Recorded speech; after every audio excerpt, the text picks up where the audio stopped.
shows through in these county histories and also in the census records at the time. You find a person described in the 1860 census as an Indian.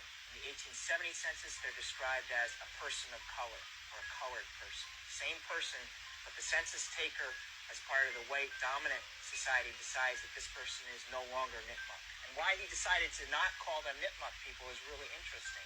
I think it has something to do with Frederick Pierce and other people's attitude at that time, in the 19th century, their attitude about what an Indian was.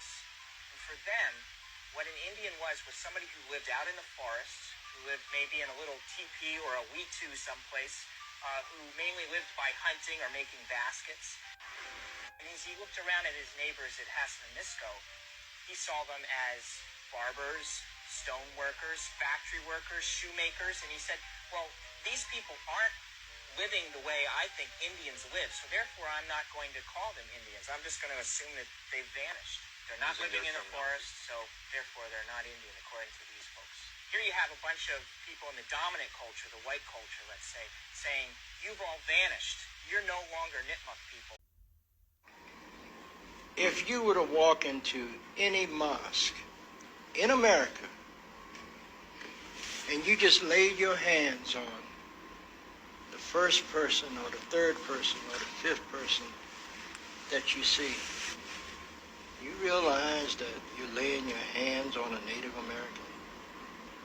I believe there were only 8% of the slaves that came to America. So how is it that there are so many more people that they claim are black or African American? I think they got the numbers wrong, because a lot of Native Americans are the ones that they're counting as black folks too.